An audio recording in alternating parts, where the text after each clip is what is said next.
And that was the first movement of the Palmer Sonata, originally for flute, played with the violin. It's a beautiful piece, and now it's complete. We did this second movement one year, and the third movement last year, and the first movement. They'll all be on the playlist. And our favorite poet critic in Melbourne, Australia, Alex Scovran, wrote in the chat, Joel, delightful Mandelbaum sonata with sonorities that fit very comfortably with the capabilities of the viola. When can we hear the whole piece? And the answer is when Dan and I conquer the first movement of that piece, and then we'll have all three movements on the playlist next year. Now, to end our program tonight, we're going to hear members of the Gilbert and Sullivan Light Opera Company of Long Island, GaSLOCoLI, in three pieces, two of which seem to be the first recordings of them ever made. I've enjoyed conducting these folks in 5 performances at the piano and 3 so far with the largest Sullivan orchestra this company has had this century, of Gilbert and Sullivan's Princess Ida.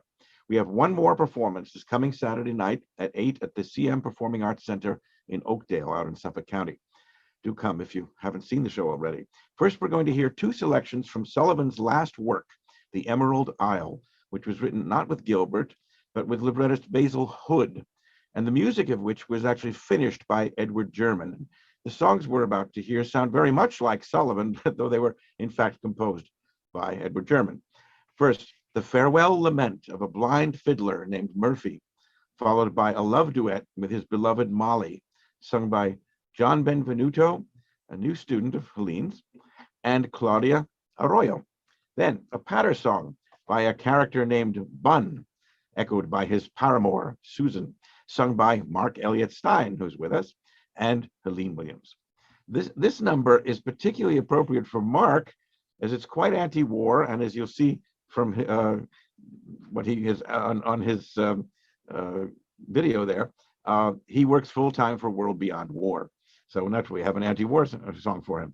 He recorded it with us here at Court Street Music's party commemorating the 100th anniversary of the birth of my father, not Lehrman, who was an ardent GNS fan. And to conclude our concert, we'll hear a recording made at the March 11th GaSLOCoLI benefit at United Methodist, not Presbyterian, United Methodist Church in East Meadow, of a piece that I wrote back in 1965 when it was premiered at Roslyn High School. This was just after I wrote that flute sonata that you heard. This was, as Joel Mandelbaum would say, a deuxième, following the premiere by 57 years.